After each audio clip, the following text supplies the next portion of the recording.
Hey nerds, what's up? So with a lot of my videos recently, I've been talking about TV shows, and thinking about those recent fantasy adaptations has led me once again to think about the mystery box, and to specifically think about how recently there has been a lot of derision towards these mystery boxes and fantasy adaptations, but how in general, I don't necessarily see that same derision often applied to the idea of plot twists.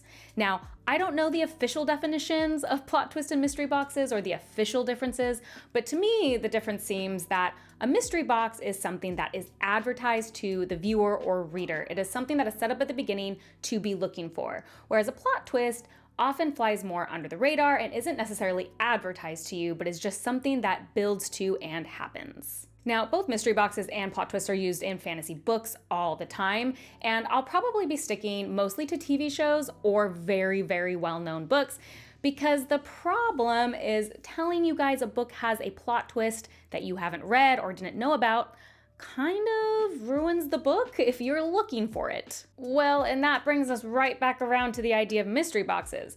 One of the main problems with mystery boxes is that your audience is looking for it. You have set it up, and so now they are trying hard to solve your mystery. And my gut reaction was like, well, that's why mystery boxes suck, because you're looking forward to it, and that's why fantasy shows should never use it. Because, sometimes I'm dramatic. And then I stopped and was like, wait a second. There is an entire genre built off mystery boxes. It's called thrillers and mysteries, and it is a very popular genre of entertainment. And even though I'm not as well versed in thrillers and mysteries because it's not a genre I pick up a ton, I did a while ago watch season 1 of Only Murders in the Building and absolutely loved it, and it had incredible reviews.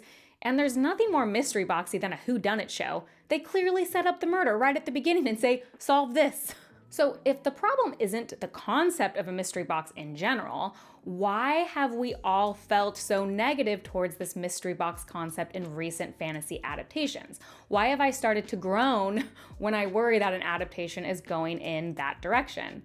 So today I want to talk a little bit about what makes good and bad mystery boxes and plot twists, why fantasy adaptations might not always be the best avenue for mystery boxes, and of course, just in general, what makes good storytelling. I'll see you after the jump. So I know I just established that mystery boxes and plot twists are different, but when I thought of what makes a good one, my mind kind of went to plot twists.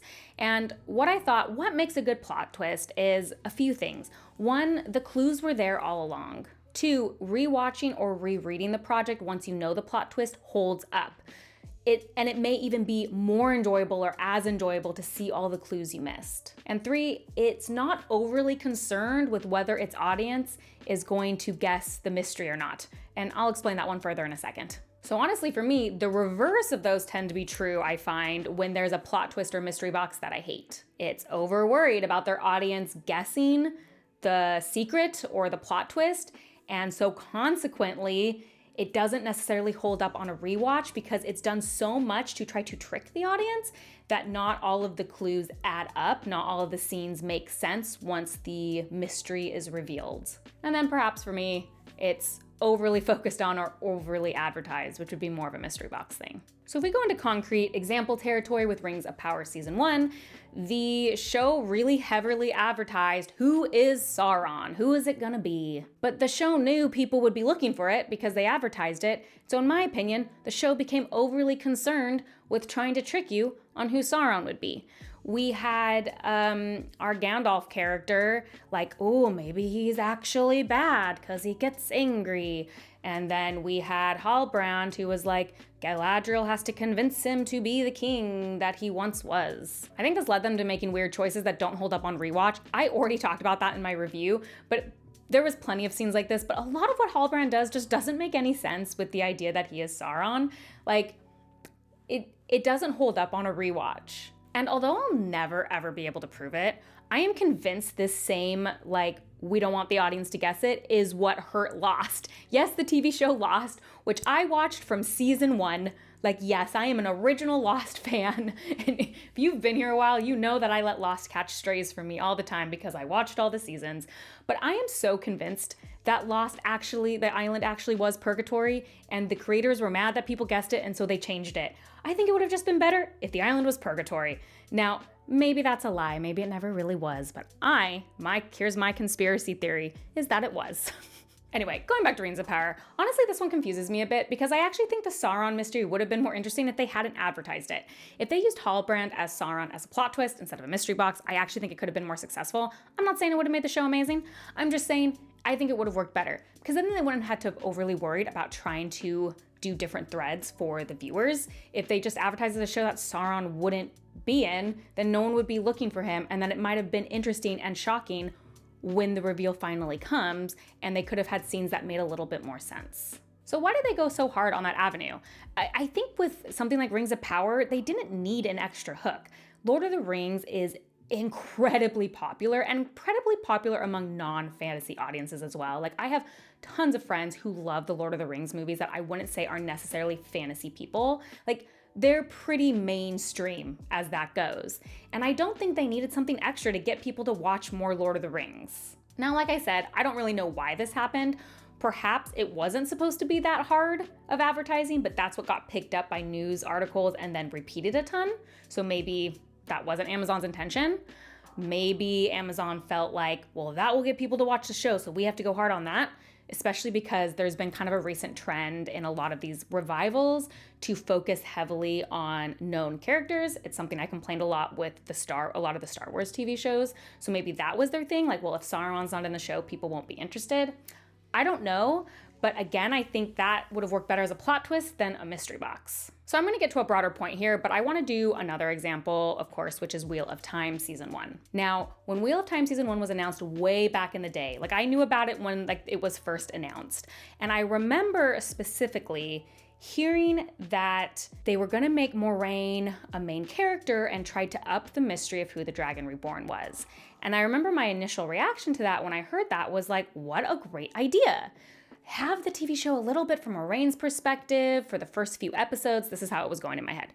They'll do it for the first few episodes and it'll be a question on who it is. And then maybe episode 2 or something, episode 3 will end with Rand in the forest with his dad. And that's when you know. So in my head, I was like, oh, that's a great mystery to open up on. Now, instead, what we got was an entire season of the show where they tried to keep that a mystery. And I still think I'm right in that this concept could have worked really well if they hadn't been so concerned with stretching it across the whole season. Now, this is not good statistical data because it's just a polling of my friends, but several of my friends who watched it and who have not read A Wheel of Time, I asked them while we were watching, like, oh, so who do you think the Dragon Reborn is? Just because I was curious. 100% of them, I think it was 4 people small sample size, 4 people. 100% of them were like, oh, Rand's clearly Dragon Reborn. And it was like episode 2 or 3. And I was like, well, why do you think that? And they're like, well, first, they said if it's a boy, it's more intense because it's scarier because they're not supposed to use the one power. So obviously it's going to be a boy for the drama. And second, they're like not really saying much about Rand, and he has main character energy. So very clearly he's going to be the main character. It was like, what's the point? What's the point? Because you were trying to bring out the mystery too much. You had to try to trick the audience, which just didn't even work. And actually, even worse is several of my friends were disappointed it was Rand because they were like, the other characters are so much more interesting. And yeah, the other characters are more interesting because they couldn't let you know too much about Rand, or else you'd obviously know it was the Dragon Reborn. Once again, for all my viewers who have not have not read Wheel of Time, the dragon being Rand is only a mystery to other characters in the novel. It is not a mystery to the reader. So, yes. Now, one thing I will give the Wheel of Time show is it still works on a rewatch. I'm not saying it's like fascinating or like, oh, look at those little clues on a rewatch. I'm not saying there's like a lot there, but it's unlike Rings of Power. I don't think it falls apart in the rewatch, which is like, I will give it credit for that at least. So what's the main difference between these fantasy shows and a show like Only Murders in the Building that focuses completely on a mystery box? Why have I felt like those two were so unsuccessful and that one was successful? One primary difference is I think a lot of these adaptations have so much more to cover than just the mystery box. And like when you think of Wheel of Time Season 1 covering the entire Eye of the World, they had a lot to get through. That was a lot of world building, magic lore, character work. Like there was a lot in that book that they were trying to squeeze into 8 episodes. And to put this mystery box on top of that as well, I think just ended up taking too much time. Like you couldn't devote enough time for it to be a real mystery, but also you had to devote too much time to it to get through the book. So I think applying a mystery box to something that doesn't have it, that's what makes it difficult, is because you have to rewrite too much of it. So these mystery boxes aren't working because they are adaptations and not necessarily something that was created specifically to be a mystery. Rings of Power is kind of interesting because I'm not necessarily sure there was a lot of interesting plot there besides the mystery box. Like I guess there was some with Galadriel with some inner struggle, but in that case it was like maybe they just didn't know how to write a good mystery box. Or Who is Sauron actually isn't really an interesting mystery in terms of a mystery box show. It's different than Who Done It. Once again, Sauron would have worked better as a plot twist in my opinion. I also want to say I recognize that there are a lot of bad thrillers, like famously a lot of bad thrillers with bad plot twists that don't make sense. And so plot twists and good mystery boxes are probably just like a level of difficulty to write. The line you have to walk on giving your audience enough clues and to make them feel a part of it and that they can guess it, but also not to give so much away that every one of your viewers is guessing it. I guess my opinion overall is I wonder if these shows and adaptations are utilizing mystery boxes because they seem so exciting. They seem like such an easy way to get engagement and online discourse, online discussion. And I think they undervalue just first, not caring if your audience guesses your secret, or 2, making better use of letting the audience know things that the characters in your show don't, because that can also create the same sort of tension without having to worry about hiding things from your audience. To the first point, if we think of fantasy books, there have been so many fantasy books with plot twists, obviously that's a very common thing, where I've guessed the plot twist like 4 or 5 pages before it actually happens, and I'm not like, oh, that book sucks. I feel awesome. I feel great. It feels amazing if you've been able to catch all the clues and then figure it out. That doesn't hurt my experience. That makes me feel good. Like someone I actually think who is particularly good at this is Brandon Sanderson. He is known for his Sanderlanches and the way things all weave together at the end. And there have been exactly 2 books of his where like not super early, but literally like 4 to 5 pages before the twist happens, I figure out what it is. That doesn't hurt the books. You know how many times I've reread those books and being able to see all the clues that led you there? It's so exciting and I feel so proud of myself that I finally figured out a Sanderson little thing. Like it's positive. And it reminds me a lot of one of the best pieces of advice I got when I was first starting out DMing in Dungeons & Dragons, which is that it's not the DM versus the players. The DM's job is not to punish players or make it difficult for them. The DM's job is actually to make the best story and the best time for your players. If your players are having fun, you are a successful DM. And I just think every once in a while these shows accidentally, or the writers accidentally, get in the mindset of show versus viewer. We have to trick them instead of what will make this the most enjoyable for the viewers. And sometimes, yeah, it's okay if the viewer guesses it. That means you gave them enough clues. There's probably a good percentage of viewers to guess it that you're aiming for, but still, I don't necessarily think it's such a bad thing. To kind of start wrapping things up, I do want to talk about one of the most classic plot twist movies of all time. Once again, I am influenced by 90s media, but I swear that this movie is like, it's a classic. People think of it immediately when you say plot twist movie. What movie are you thinking of right now? At least 75% of you are thinking of The Sixth Sense. As a movie, The Sixth Sense works on every level that I've talked about in terms of plot twists, because you go into it thinking it's a regular horror movie, and yes, would it be as remembered if it was a regular horror movie? Probably not, but it still works. Like you're watching that movie, there's other little mysteries to solve while you're watching it. It's scary. There's a few jump scares. It has good acting. You know, you're going forward, and then bam, you're hit with the plot twist. I'm allowed to say this because everyone's seen that movie, and if you haven't at this point, I'm not the one spoiling it for you. Anyway, bam, you get hit with that plot twist. And then you're like immediately, I need to go rewatch that movie because you're convinced some of the scenes won't make sense, and every one of the scenes makes sense. They heap it on you, the clues and hints, and so you just don't see it coming. Now, do I think some people guessed the clues? Absolutely. I'm sure there are people who watched that movie and got it on first watch. The vast majority didn't. And it's like the perfect plot twist movie, in my opinion. And I just think there's a lot you could learn about it because, again, I don't think they were that overly concerned about their audience not guessing it. They certainly played with their audience, but because they didn't advertise it and because of the way they filmed it, that movie is like so rewatchable. I've seen that movie so many times and it just never gets old. So the point, do I ever have a point? I do.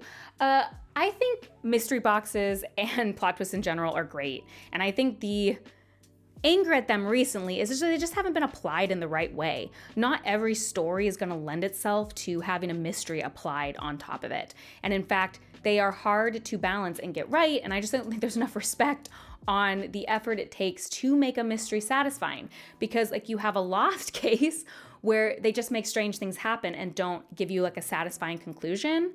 And on the other hand, you have things that are too easy to guess, and then it's also not satisfying. And so just not every story can really have that applied on. And again, like I said, in Rings of Power and Wheel of Time's sake, I don't necessarily think the mystery was the issue itself. I think there is a world where those plot twists or mysteries could have worked if treaded carefully. So I guess my point is that I was feeling very negative about the mystery box. And I think it is not the concept in general that's the issue, but how it is applied. So there we go. The point. Tell me your thoughts below about the mystery box, about what I've said, what you think makes a good or bad plot twist, how you feel about mystery boxes or plot twists. And as always, if you like this kind of media analysis, please like and subscribe. That is the best way to support me. And if you want to see what I'm currently reading as well as other nerdy rants, you can check me out on Instagram at bookborn.reviews. I'll see you next time. Bye.